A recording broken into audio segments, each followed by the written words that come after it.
Olá, amigos e amigas, Diácono Beto, Paróquia São Miguel Arcanjo, Arquidiocese de Maringá. Estamos estudando o livro de Números, o quarto livro do Pentateuco. Na primeira parte, do capítulo 1 até o 4, nós vimos sobre o recenseamento, primeiramente do povo, depois da tribo dos levitas. Na segunda parte, nos capítulos 5 e 6, nós vimos as leis diversas, leis curiosas, como a restituição de 20% a mais sobre os roubos, a lei do ciúme, do nazireato e, por final, aquela bênção bonita que os sacerdotes dão sobre o povo.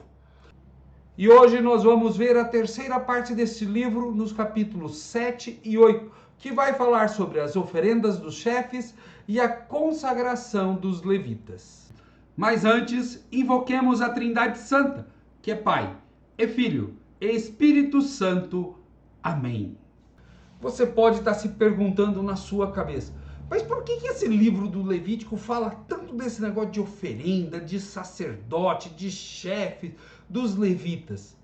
Bom, gente, temos que lembrar que toda a iniciativa de chamar o povo e tirar o povo do Egito, da escravidão, é de Deus. O povo por si só clama a Deus e Deus ouve o seu povo. Então, organizar a parte religiosa é muito importante.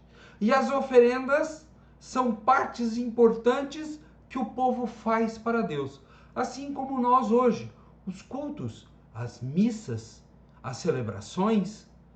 Então, sempre cultuamos nosso Deus. Sempre fazemos oferenda a nosso Deus. De amor, de paz, de dedicação e às vezes até monetária para ajudar a sustentar o templo, não mais para enriquecer a casta sacerdotal. Então, isso é importante. E esse povo tem que lembrar a todo momento que eles são uma porção escolhida para Deus, para ser luz para todas as nações, conforme Gênesis capítulo 12, versículo 3. Então, abra sua Bíblia, capítulo 7 do livro de Números. E começa assim, oferenda de carros. Que, gente, carro não tem nada a ver com os carros modernos de hoje, não, com roda, motor. Carros aqui são puxados por animais, ou bois ou cavalos. Quando cavalos, de guerra, quando de bois, de trabalho. Mas não tem nada a ver com essa modernidade. Uma vez eu ouvi um cara falando, tá vendo, aqui a Bíblia já falava dos carros. Na Bíblia, carro, carroça não tem nada a ver com os nossos automóveis da atualidade. E o capítulo 7 começa assim. No dia em que Moisés terminou de erigir a habitação, ele a ungiu e a consagrou com todos os pertences, bem como o altar com todos os seus utensílios. E lá no versículo 3 vai falar assim, e levaram a sua oferenda diante de Yahvé, 6 carros cobertos e 12 bois. Aqui nós temos que parar um pouquinho. Em 1200 a.C., o boi não era um animal tão comum assim para um povo que estava saindo da escravidão ter esses animais. Vai demorar ainda em torno de quase uns 200 anos para que o boi se torne mais normal na vida cotidiana. No Egito, inclusive, nesse período, o boi era apenas das propriedades do rei. Era um animal especial, quase que uma divindade, então ele ficava a serviço do rei. E o povo não tinha bois nessa quantidade. Ainda mais um povo que acabou de sair da escravidão. Então, dificilmente teriam bois nesta quantidade. Mas, lá no pós-exílio, já assim o boi era um animal comum. E como esse texto teve sua redação final no pós-exílio, eles colocam o boi como se lá atrás fosse normal. Não era. E aí o texto muda da oferenda de carros, aonde esses carros vão fazer a oferta para Javé, para a oferenda da dedicação, aonde começa assim na Bíblia de Jerusalém. Os príncipes fizeram então uma oferenda. Esses príncipes, gente, não tem nada a ver com realeza. São os chefes dos clãs, das tribos, normalmente anciãos, aqui chamado de príncipes, porque no pós-exílio a monarquia já tinha acabado, tinha sido destruída no Reino do Norte pelos assírios, no Reino do Sul pela Babilônia, e não voltou mais. Então o sumo sacerdote era aquele que comandava e não haviam príncipes, estavam mortos.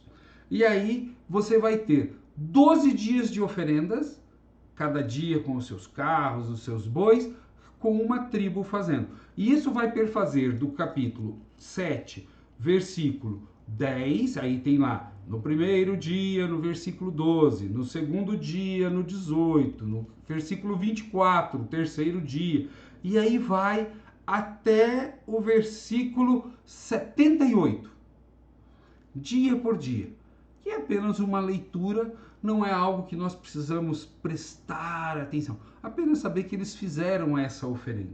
E aí, a partir do versículo 84, fala que essas foram as oferendas para o altar. Gente, o altar é sempre algo muito importante numa igreja.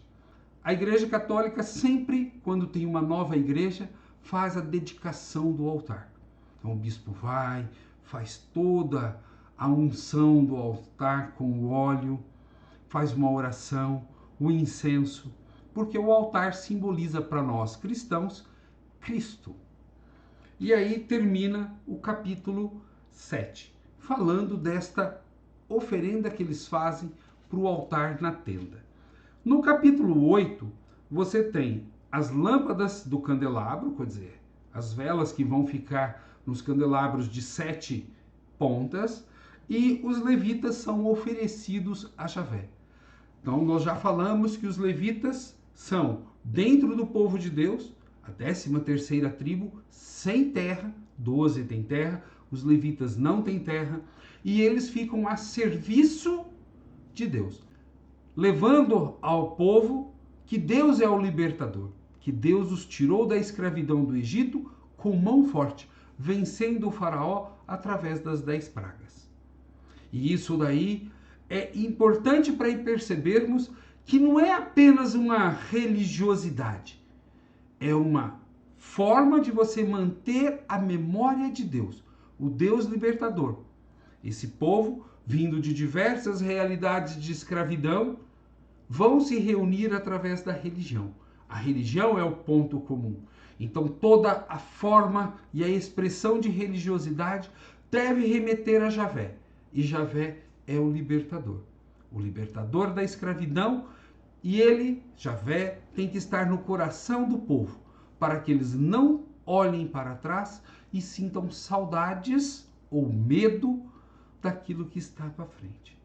E os levitas, como aqueles responsáveis pela religião, têm que mostrar para o povo que Deus é futuro, que eles vão ter a terra, que eles vão ter liberdade, eles vão ter dignidade de vida. E ao mesmo tempo, tem que sustentar esse povo para que eles não voltem para trás, não olhem para trás e sintam medo do que está na frente e queiram voltar. Porque às vezes o medo nos faz querer assegurar-nos naquilo que ficou, mas que não é bom para nós. Aí você tem os levitas sendo oferecidos a Deus, e lá no versículo 20, Araão e toda a comunidade dos israelitas fizeram com os levitas segundo tudo o que havia ordenado a Moisés. Assim fizeram os israelitas com respeito aos levitas. Isso daqui, gente, quando eles saem do Egito, os levitas têm essa função importantíssima. Depois, quando Davi implanta a monarquia em Israel, gradativamente os levitas vão perdendo as funções religiosas que ele tinha. Até que, no tempo de Jesus, eles são apenas os guardas do templo. E no final do capítulo 8, nós temos o tempo de serviço dos levitas, que começa aos 25 anos e termina aos 50 anos. Para seguirmos juntos, se inscreva em nosso canal, aperte o sininho e estejamos sempre a estudar a Bíblia. Paz e bem a todos e a todas.